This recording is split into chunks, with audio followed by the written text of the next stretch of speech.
Hello everyone, मैं हूँ नीलू और स्वागत है आप सभी का फ्यूक एजुकेशन ऑनलाइन क्लास में।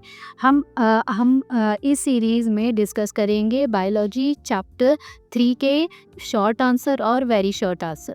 ठीक है, इससे पहले की सीरीज़ हमने जो कवर की है वो ऑब्जेक्टिव टाइप क्वेश्चन की, और इसके बाद जो हम करेंगे वो भी लॉन्ग टाइप क्वेश्चन की। तो आप हमसे बने और जुड़े रहने के लिए हमारे चैनल को लाइक और सब्सक्राइब कीजिए।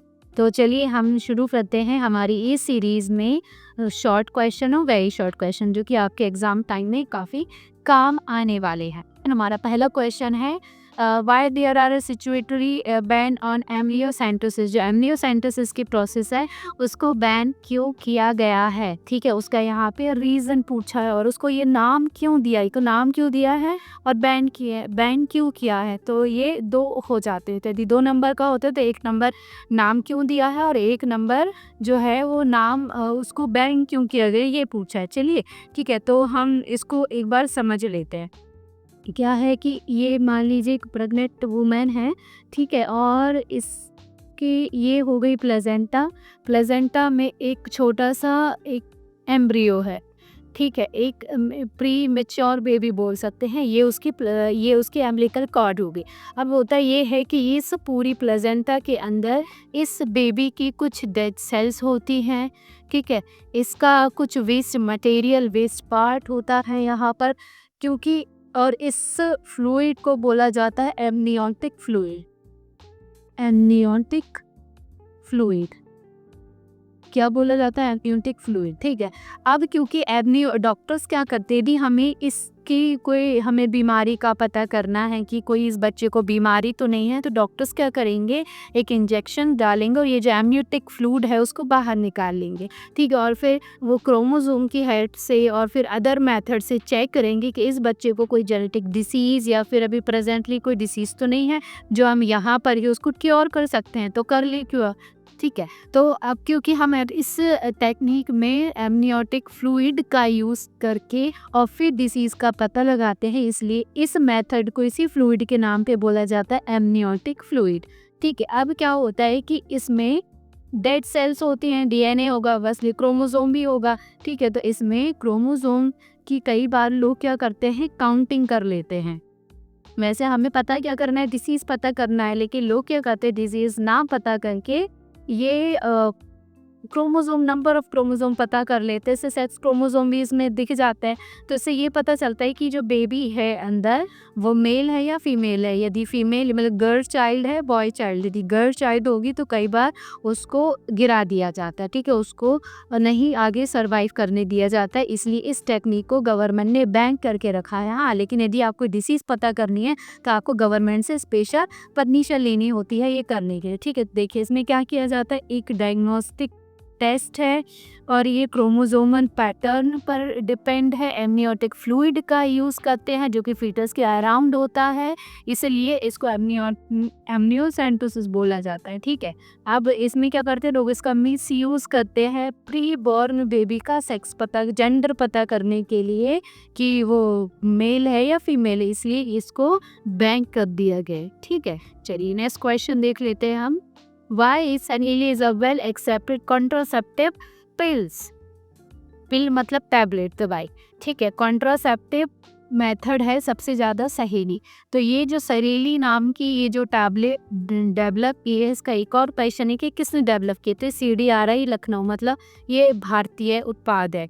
ठीक है, तो CDRI Lucknow, central drug research institute Lucknow जो है, वहाँ पे जो रिसर्चर्स की टीम है उसने इस पिल्स को बनाया है।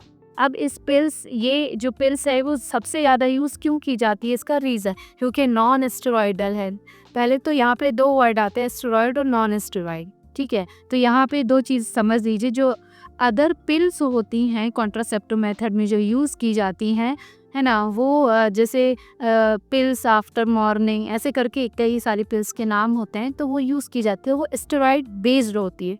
स्टेरॉइड मतलब है कि उनमें हार्मोनल होते हैं, मतलब कुछ हार्मोन हमारी बॉडी में नेचुरली बनते हैं और कुछ हम लैब में बनाते हैं, तो उनकी टैबलेट बना दी जाती है, तो उनको बोलते हैं स्टेरॉइड। ठीक है, जबकि नॉन स्टेरॉइड का मतलब है कि उनमें हार्मोन ऐड नहीं, उनमें कोई केमिकल है। ठीक है, तो ये नॉन स्टेरॉइडल कॉन्ट्रासेप्टिव पिल है। जो कि फीमेल उसको यूज़ करती है, ठीक है। अब सहेली जो है वो क्या इनहिबिट यानी रोकती है, तो ओव्यूलेशन को रोकेगी। ओव्यूलेशन मतलब ओवरी से ओवम का रिलीज हो जाना और जा कर के एक दिन वहाँ पर वो रहेगा और स्पर्म का वेट करेगा, उसको बोलते हैं ओव्यूलेशन, ठीक है। और इम्प्लांटेशन मतलब फर्टिलाइजेशन हो चुका है, अब वो जा कर के जो एंडोमीट मतलब यूट्रस में इम्प्लांट हो जाएगा, ठीक है, वहाँ पे रह जाएगा। तो ये जो सहेली टैबलेट है ये क्या करती है, ओव्यूलेशन को रोकती है और इम्प्लांटेशन को रोकती है, ठीक है। और ये जो है प्रिवेंट है मतलब प्रिवेंट करती है सर्विक्स से, ताकि स्पर्म जो है वो अंदर ना आ पाए, ठीक है। तो इसलिए ये ज़्यादा एक्सेप्टेड है, ठीक है। ये हो गया। फिर इसके बाद में चलिए नेक्स्ट क्वेश्चन है, name any two copper releasing IOD. IOD full form क्या है, इंट्रा यूट्राइन डिवाइसेस, ठीक है। अब इंट्रा यूट्राइन डिवाइस में कुछ डिवाइस हैं जो कि कॉपर को रिलीज करती हैं। कॉपर क्या करेगा, जो स्पर्म है उनके मोबिलिटी मतलब उनके मोशन को थोड़ा सा स्लो कर देगा, जिससे एक ये मतलब स्पर्म को ज़्यादा टाइम लगेगा फैलोपियन ट्यूब तक पहुंचने के लिए, और ओवम जो है वो एक दिन में ख़त्म हो जाएगा। इसलिए आईयूटी इस कौन इसका नाम है जो कॉपर रिलीज करते हैं, ठीक है। तो आयुट्स कॉपर टी और कॉपर 7, CUT और CUT 7, ठीक। और एक और है मल्टी लोडेड 375, ठीक है, इसका यूज़ करते हैं। लेकिन अच्छा इसमें 2 का पूछा, इसमें 3 दी हुई है, एक एक्स्ट्रा, ताकि अगर 3 याद कर लो और एक भूल गए तो कम से कम 1 याद, 2 तो याद रहेगी, ठीक है। चलिए next question, what is vasectomy, ठीक है, पुरुष नसबंदी क्या है। तो अभी हमने लास्ट वीडियो में ट्यूबेक्टोमी डिस्कस किया था, अब हम यहाँ पे वेसेक्टोमी डिस्कस कर लेते हैं, ठीक है। तो वेसेक्टोमी क्या होती है कि वेसेक यहाँ उसको हम 2 वर्ड में डिवाइड कर देते हैं। वेसेक से वास और डिफरेंस, वास डिफरेंस, ठीक है। तो वास डिफरेंस को बीच में से हम ब्रेक डाउन कर दे, दो स्पर्म जा ही नहीं पाएंगे तो फीमेल के अंदर एंटर नहीं होगा तो फर्टिलाइजेशन होगा नहीं, ठीक है। तो इस टेक्निक को बोला जाता है वेसेक्टोमी। अब देखिए इसमें होता क्या है, पहले हम ये समझ लेते हैं, ठीक है। ये है मेल रिप्रोडक्टिव का डायग्राम जो कि मैं बना रही हूँ, ठीक है। ये यहाँ से ये यहाँ पर कुछ ग्लैंड्स होंगी, ठीक है। अब देखिए होगा क्या कि यहाँ पे स्पर्म बनेंगे, ठीक है। स्पर्म यहाँ से इस कैनाल के थ्रू ट्रैवल करते हुए यहाँ से और फिर यहाँ फिनिस के थ्रू आउट हो जाएंगे। तो हम क्या करें, हमें इसको ना स्पर्म प्रोडक्शन होने देना है, उनको उसको तो हम रोक ही नहीं सकते हैं।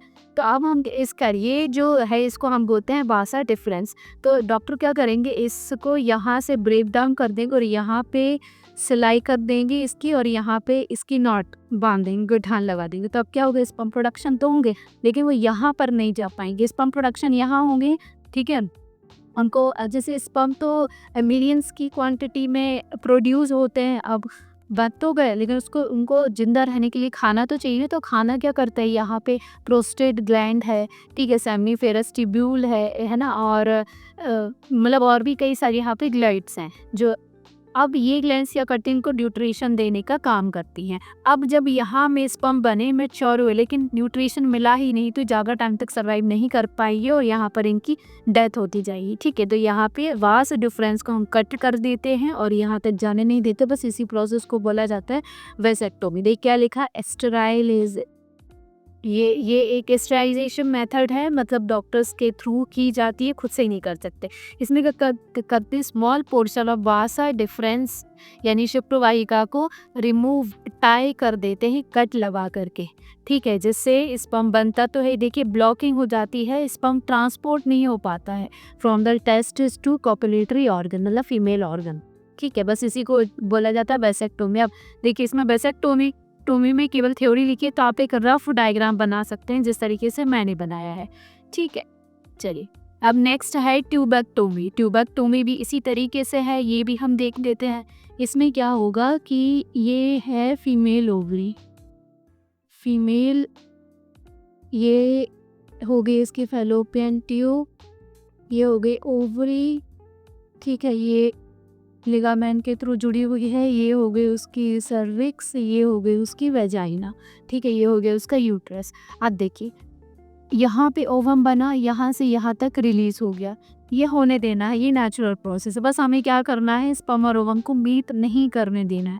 तो हम क्या करेंगे, जैसा आपने वैसे तो भी में किया था, कट कर दी थी, सेम यहाँ पर इस ट्यूब को यहाँ से कट कर देते हैं कि ओवम आए यहाँ पे वेट तो करे, लेकिन अब ये 2 पोर्शन हो गए तो स्पर्म यहाँ पे जाएगा, लेकिन बीच में गैप है तो स्पर्म डायरेक्ट ओवम के साथ में मीट नहीं कर पाएगा, ठीक है। तो इसमें क्या करते हैं, फैलोपियन ट्यूब को एक छोटे से पोर्शन को कट कर दिया जाता है जिससे ओवम स्पर्म के साथ मीट ना कर पाए। बस इसी प्रोसेस को बोला जाता है ट्यूबेक्टोमी, ठीक है।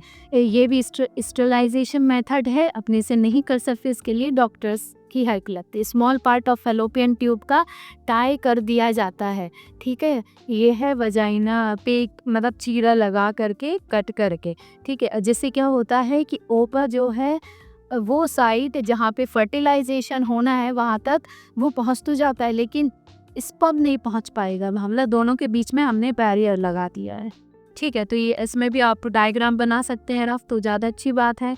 अब हम आते हैं ये कि हमारी वेरी शॉर्ट, अब हम आते हैं शॉर्ट में, ठीक है। अब है lactational amenorrhoea is a contraceptive method, list 2 advantages. मतलब जो लैक्टेशनल एमनेरिया एक मेथड है जिसके थ्रू हम मतलब कोई दवाई जैसे प्रेगनेंसी कंसीव नहीं करनी है, ठीक है, और तो उसके लिए पिल्स लेनी पड़ती हैं और सर्जिकल मेथड्स करनी पड़ती हैं, लेकिन यदि नेचुरली यदि हो तो उसके लिए एक मेथड है लैक्टेशनल एमनेरिया, ठीक है। ये पूछा इसमें क्या है और इसके 2 एडवांटेज हैं बताने। देखिए कि होता ये है कि फर्स्ट प्रेगनेंसी होगी, उसके बाद में जब बेबी को कोई फीमेल ब्रेस्ट फीडिंग कराती है तो मिल्क प्रोड्यूस करता है और मिल्क प्रोडक्शन के लिए प्रोलैक्टिन हार्मोन बहुत ज़रूरी होता है। प्रोलैक्टिन नहीं होगा तो मिल्क प्रोड्यूस नहीं होगा, ठीक है। तो जब किसी फीमेल की बॉडी में प्रोलैक्टिन हार्मोन का लेवल हाई होता है तो उस टाइम उसी फीमेल की बॉडी में FSH यानी फॉलिकल स्टिमुलेटिंग हार्मोन और LH यूटिनाइजिंग हार्मोन मतलब जो ईस्ट्रोजन और प्रोजेस्टेरोन दोनों को बढ़ाते हैं या कम करते हैं वो एकदम डाउन रहेंगे, ठीक है। अगर डाउन रहेंगे तो जो प्रोलैक्टिन हार्मोन है वो अप रहेगा। तो इसके कारण क्या होता है कि मेंस्ट्रुएशन नहीं आते हैं, और मेंस्ट्रुएशन नहीं होंगे तो ओव्यूलेशन नहीं होगा, ओव्यूलेशन नहीं होगा तो फर्टिलाइजेशन नहीं होगा, ठीक है। तो ये एक नेचुरल मेथड है, ठीक है। बस देखिए इसमें यही लिखा है कि जब ब्रेस्ट फीडिंग करते हैं तो ओव्यूलेशन नहीं होता है, ओव्यूलेशन, ठीक है, लगभग 6 महीने तक। लेकिन कई बार क्या होता है कि 4 या 5 या 3 महीने में भी ये फीमेल को पता नहीं चलता और ओव्यूलेशन हो जाता है। और इसके कारण से आप लोगों ने देखा होगा कि कई ऐसे सारे भाई बहन या भाई या बहन बहन होते हैं जिनकी एज में ज़्यादा डिफरेंस नहीं होता, 1 साल 1.5 साल इतने का गैप होता है, तो वो इसी कारण से होता है, ठीक है।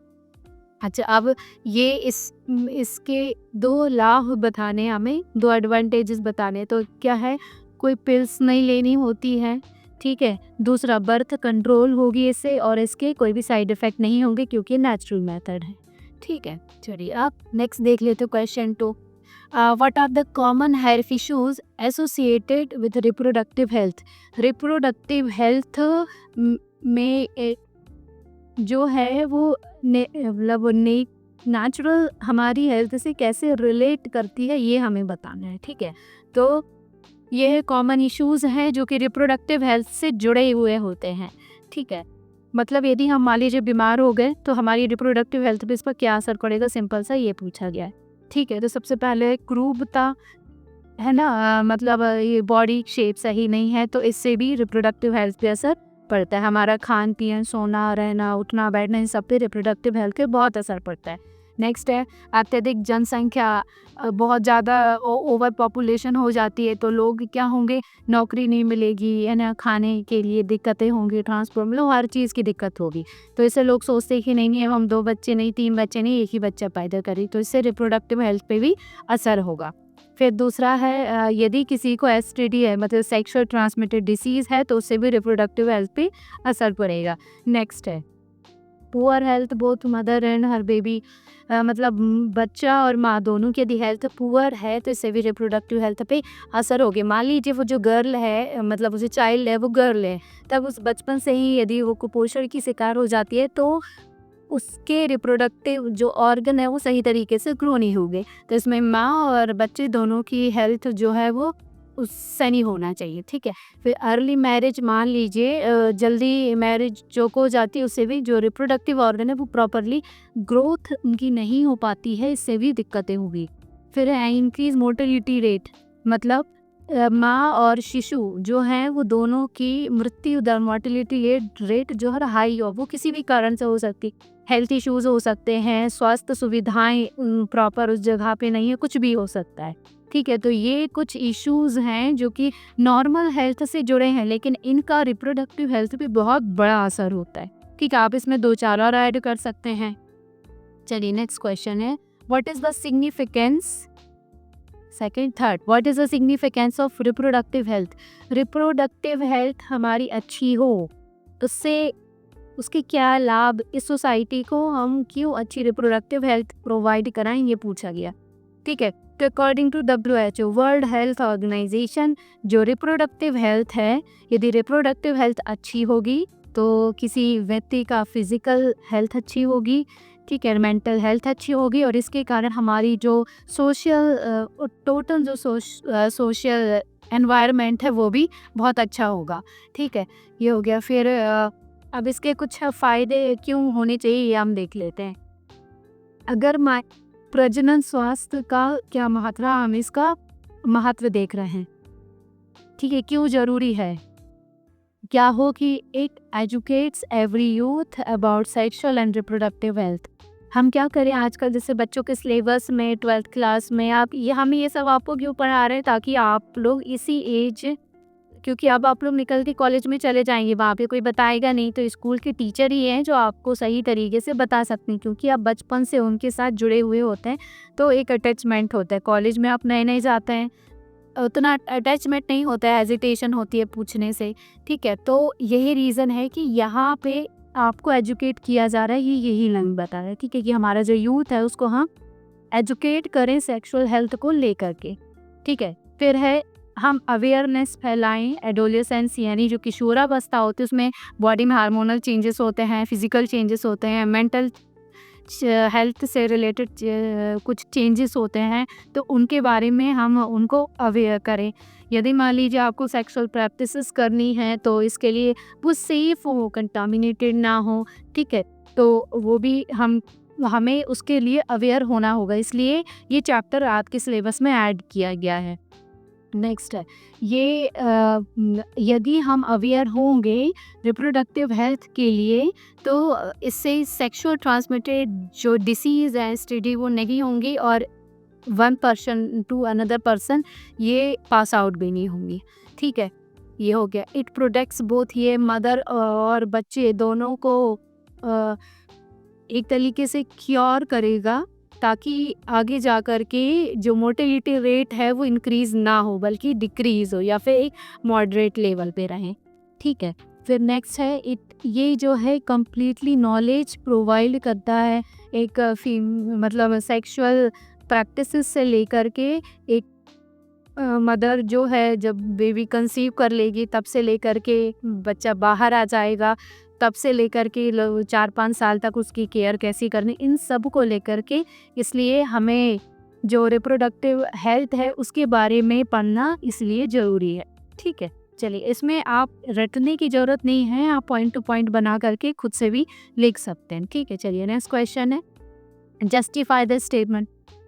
All reproductive tract infections are sexually transmitted diseases, but all sexually transmitted diseases are not reproductive tract infections.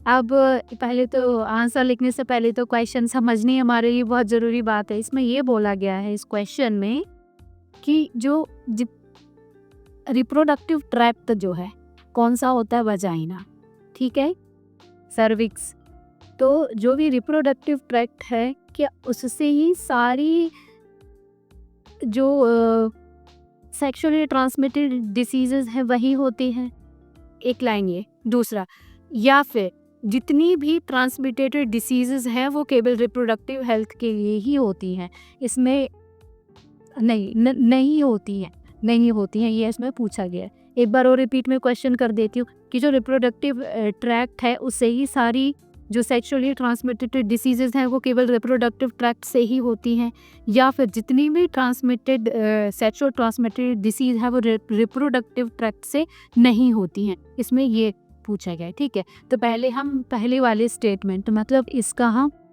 Answer निकाल लेते हैं कि जितने भी सेक्सुअली ट्रांसमिटेड डिसीजेज होती हैं वो रिप्रोडक्टिव ट्रैक्ट से ही होती हैं। ठीक है, चलिए तो देखिए, पहले मैं आंसर को पढ़ देती हूँ, उसके बाद समझाती हूँ। क्या लिखा है कि जो रिप्रोडक्टिव ट्रैक्ट में जितनी भी डिसीजेज होती हैं वो एक पार्टनर से दूसरे पार्टनर तक ट्रांसफ़र होती हैं ड्यूरिंग सेक्सुअल इंटरकोर्स के टाइम। ठीक है, तो इसलिए हम बोल सकते हैं, नहीं, इनको ही बोला जाता है सेक्सुअली ट्रांसमिटेड डिसीजेस। ठीक है, अब पहले का आंसर है कुछ केवल एसटीडीज यानी सेक्सुअली जो ट्रांसमिटेड डिसीज़ हैं जैसे हेपेटाइटिस हो गया, एड्स हो गया, वो सेक्सुअल इंटरकोर्स के टाइम एक तरीके से जाएंगी, लेकिन ये हम बिल्कुल भी नहीं बोल सकते हैं कि ये जो डिसीजेज़ हैं वो उसी टाइम पे जाएंगी। जैसे अगर एड्स की बात करें तो वो माँ से बच्चे में भी जाता है, तो उनका तो कोई इंटरकोर्स नहीं हुआ। ठीक है, ब्लड ट्रांसफ्यूज़न गलत ब्लड चढ़ा देते हैं तब होता है। तो ये स्टेटमेंट जो है वो एक तरीके से सही नहीं है, ये रीज़न यहाँ पे बोला गया, तो आप ये लिख सकते हैं। देखिए यहाँ पे लिखा हुआ not referred as a reproductive tract infection, इसलिए हम नहीं बोल सकते हैं कि जो रिप्रोडक्टिव जो ट्रैक्ट है वो सारी ट्रांसमिटेड डिसीज़ का एक ही केवल मीडियम है, उसके और की दूसरे मीडियम हो सकते हैं। ठीक है, चलिए next, what are the important features of an ideal contraceptive method. यदि कोई पर्सन कॉन्ट्रासेप्टिव मेथड का यूज़ कर रहा है तो उसमें कौन कौन से फीचर्स होने चाहिए उस टैबलेट में या उन जो भी डिवाइसेस हैं उनमें कि वो उसको यूज़ करे। ठीक है, तो पहला सेफ़ होनी चाहिए, कोई इन्फेक्शन नहीं होना चाहिए, है ना, लीस्ट लॉन्ग होनी चाहिए, कम से कम 4-5 घंटे 6 घंटे इतना तो चले। ठीक है, कॉस्ट इफ़ेक्टिव होना चाहिए, अगर ज़्यादा महंगी होगी तो लोग उसको ख़रीदेंगे नहीं, इसलिए कम रेट होना चाहिए। हाईली इफ़ेक्टिव होनी चाहिए, ऐसा नहीं कि यूज़ करने के बाद भी हमें डिसीज़ हो जाए या जो है ना फीमेल है वो प्रेग्नेंट हो जाए, फर्टिलाइजेशन हो जाए, ऐसा नहीं होना चाहिए, इसलिए वो हाईली इफ़ेक्टिव होनी चाहिए जो हम जो भी मेथड यूज़ करेंगे। Its effect can be reversed, इसका असर मतलब उल्टा नहीं होना चाहिए। ठीक है, it is independent to coitus, intercourse के टाइम ये जो है कोई बाधा नहीं उत्पन्न करना चाहिए।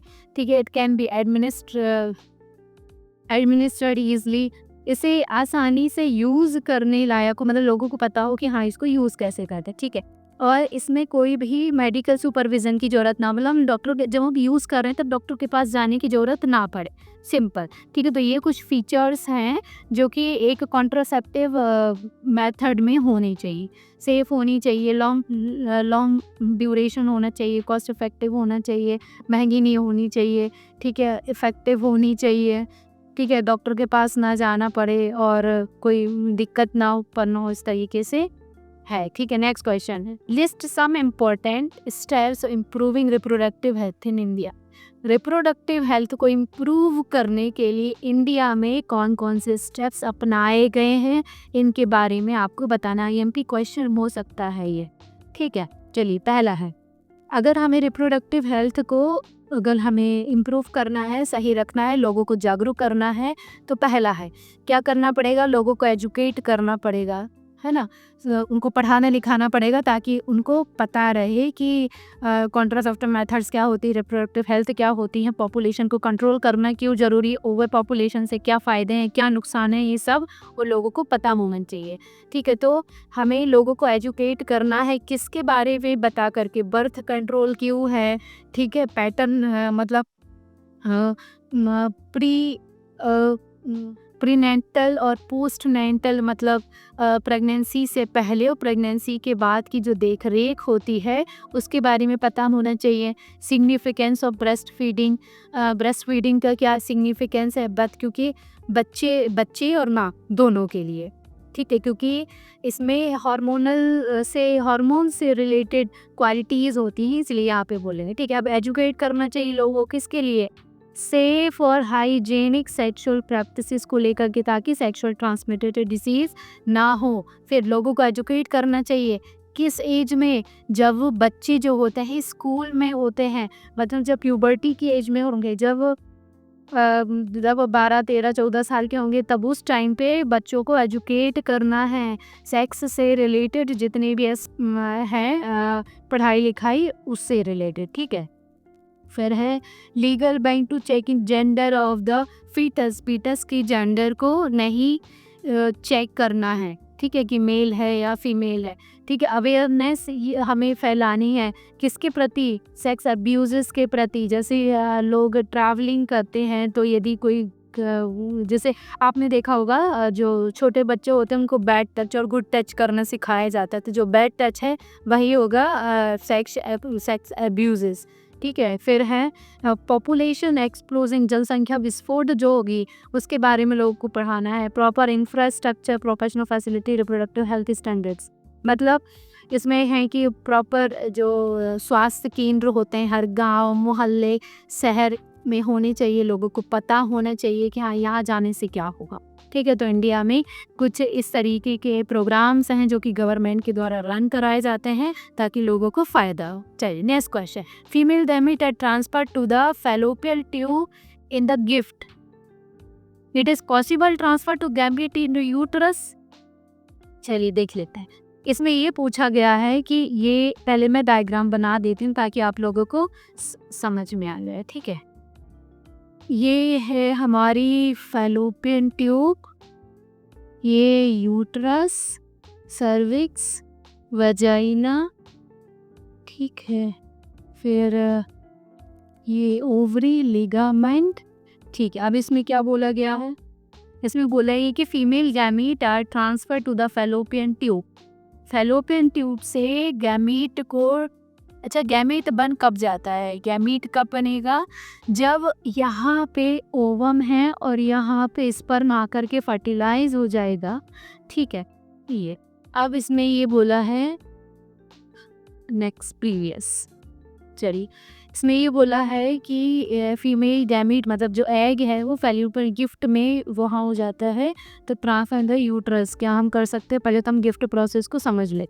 तो GIFT गिफ्ट, ठीक है, इसका मतलब है gamete in metro fertilisation technique. इसमें होता कहते हैं, तो देखिए इसमें होगा क्या, एक हमने टेस्ट ट्यूब ली, इस टेस्ट ट्यूब में हमने ओवम डाल दिया और यहाँ पे स्पर्म डाल दिया। ठीक है, मतलब मेल गैमीट और फीमेल गैमीट हमने दोनों इसमें एंटर करा दिए। अब इसके बाद में यहाँ पे फर्टिलाइजेशन हो जाएगा। फर्टिलाइजेशन होने के बाद जब ये 1, 2, 3, 4, 5 सेल के आसपास जब डिवाइड हो जाएगा, तब इसको उठा करके यहाँ फैलोपियन ट्यूब में हम ये ट्रांसफ़र करा देंगे। तो इस क्वेश्चन में ये पूछा गया है कि हम फैलोपियन ट्यूब में क्यों ट्रांसफ़र कराते हैं, यूट्रस में क्यों नहीं करा सकते ट्रांसफ़र। ठीक है, तो यहाँ पे हम इसलिए यूट्रस में ट्रांसफ़र नहीं करा सकते हैं क्योंकि जो उस समय जब ये डिवाइडेशन चल रहा होता है, तो जो एनवायरनमेंट होगा आसपास का, जैसे टेम्परेचर हो गया, कोई केमिकल हो गया, ठीक है, उसकी लोकेशन हो गई, ये उसका pH हो गया, तो ये सारा कुछ इस फैलोपियन ट्यूब में अवेलेबल होता है। ठीक है, जब बहुत सारी सेल्स बन जाती, फिर यहाँ से धीरे धीरे सरक करके यहाँ पे जो 3 लेयर होती है ना, एंडोमेट्रियम, मायोमेट्रियम, पेरीमेट्रियम, तो यहाँ पर ये आकर के यहाँ पे इम्प्लांट हो जाता है। ठीक है, जिस प्रोसेस को बोलते हैं इम्प्लांटेशन। तो फिर यहाँ का एनवायरनमेंट के हिसाब से वो ढल जाता है। यदि मान लीजिए हम इसी को ही यहाँ पे डायरेक्ट कर देंगे, तो अभी ये जो होती है ये नेचुरल प्रोसेस नहीं होगी, आर्टिफिशियल होगी, जिसके कारण से हो सकता है कि यहाँ पर मायोमेट्रियम अभी उतनी ज़्यादा प्रिपेयर ना हो, तो ये इसको रिजेक्ट कर देगी। और सबसे बड़ी बात, बॉडी का जो एनवायरनमेंट है वो फैलोपियन ट्यूब के हिसाब से एकदम सही है। ठीक है, लेकिन इधर के हिसाब से सही नहीं है, इसलिए हम इसको डायरेक्ट यहाँ पे एंटर नहीं करवा सकते थी। हमने डायरेक्ट एंटर करवा दिया तो ये जो सेल है वो यहाँ पे डिजनरेट हो जाएंगी, ख़त्म हो जाएंगी। ठीक है, यही लिखा है, इट इज़ नॉट पॉसिबल यही कि हम गैमीट को यूट्रस में ट्रांसफ़र करा दें इस टेक्निक में, क्योंकि gamete can not survive the environment of the uterus में सर्वाइव नहीं कर पाएगा। ठीक है, it will be generated degenerated, या तो मर जाएगा, या तो फैगोसाइट, मतलब हमारी बॉडी में कुछ मैक्रो और सेल्स होते हैं जो कि मतलब फैगोसाइट सेल होते हैं जो कि फैगोसाइट करती। फैगोसाइट का मतलब होता है खाना किसी चीज़ को, ठीक है, तो वो उसको खा लेंगी डायरेक्टली किसमें, यूट्रस में। इसीलिए ये मेथड जो है वो नहीं है उसके लिए, ठीक है, सफिशिएंट। चलिए next question, why are non medicated method not as effective the copper ion releasing.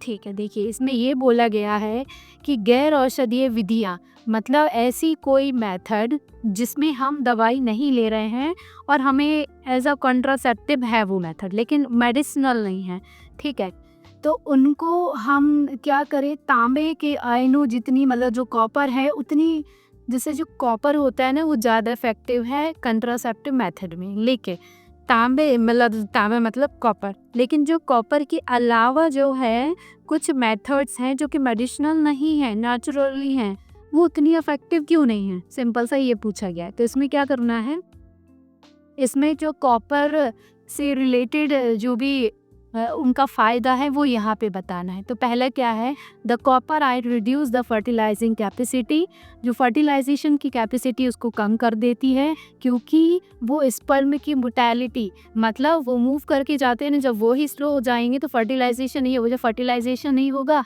तो फिर तो कोई सवाल ही नहीं है, ठीक है, तो ये हो गया। अब it phagocytosis the sperm inside the uterus, ये यूट्रस के अंदर फैगोसाइट कर लेती है, ठीक है, स्पर्म को। इट इज सेफ है, कॉस्ट इफेक्टिव है, कम की है, नॉर्मल व्यक्ति भी खरीद सकता है।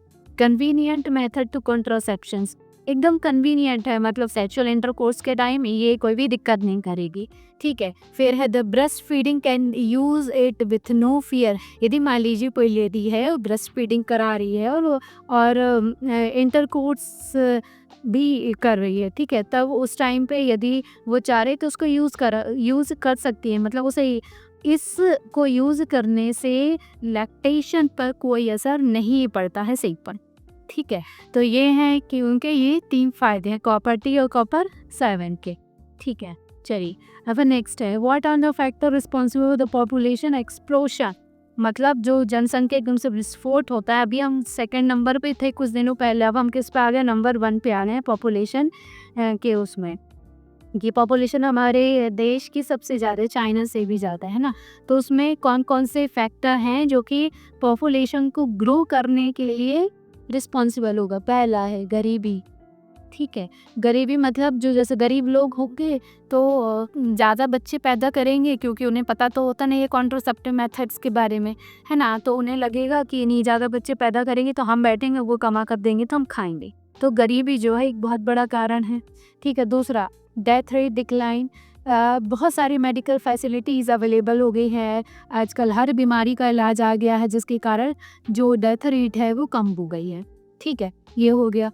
इसके बारे में डिजाइर्ड हवा मेल चाइल्ड, मतलब मोस्टली आज भी परिवारों के साथ ये दिक्कत होती है कि मान लीजिए अगर मान लीजिए 2 गर्ल चाइल्ड हो गए, तो अब उनको क्या लगेगा, नहीं एक बेटा और पैदा कर ले, तो एक बार प्रेगनेंसी कंसीव कर ली, ठीक है, तो 2 बेटी ऑलरेडी थी, एक बेटा के चक्कर में मान लीजिए बेटा नहीं हो बेटी होगी, तब कितनी होगी 3, फिर वो ट्राई करते हैं कि नहीं अब हो सकता है नेक्स्ट टाइम आ जाए, तब 4 बेटियां हो गई, नहीं नेक्स्ट टाइम कर दे 5 बेटियां हो गई, ऐसा करके पॉपुलेशन बढ़ती है, ठीक है, ये हो गया। Increase the young population reproductive age, है ना, अब जो यंग जनरेशन है वो रिप्रोडक्टिव एज में पहुंच चुकी है, तो उनके इंटरकोर्स करने की भी इच्छा होगी, तो ना चाहते हुए भी प्रेगनेंसी है वो कंसीव हो जाती है, इस कारण भी जो जनसंख्या है वो बढ़ रही है, ठीक है।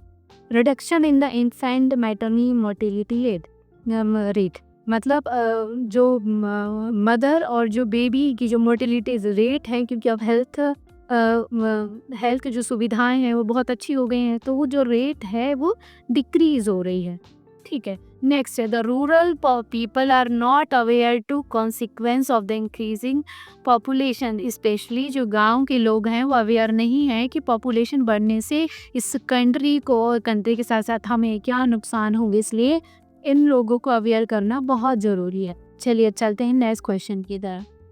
लास्ट क्वेश्चन है हमारा, explain it with to fertilisation और embryo transfer, ET means embryo transfer को हमें शॉर्ट में समझाना है, तो पहले हम इन विट्रो। तो आईवीएफ और ईटी जो दोनों टेक्निक है उनमें मेल और फीमेल गैमीट को फर्टिलाइज़ किया जाता है लेबोरेटरी एनवायरनमेंट में, दोनों में, ठीक है, दोनों ही। और इसके बाद में ज़ायगोट, पहले जो गैमीट होंगे जब वो मिलेंगे तब जाकर के ज़ायगोट फॉर्म होगा। फिर ज़ायगोट है वो फॉर्म हो जाता है तो हम उसको uterus of the accepted during the secretory phase, ठीक है। 8 सेल एम्ब्रियो और the early embryo transfer to the fallopian tube while the embryos is called the uterus. चलिए, इसमें ये है कि इन विट्रो फर्टिलाइजेशन जो सिंपल सा है, एक टेस्ट ट्यूब लेते हैं, उसमें मेल फीमेल जो गैमीट होंगे उनको डालेंगे, ठीक है। तो ये हो गया इन विट्रो फर्टिलाइजेशन।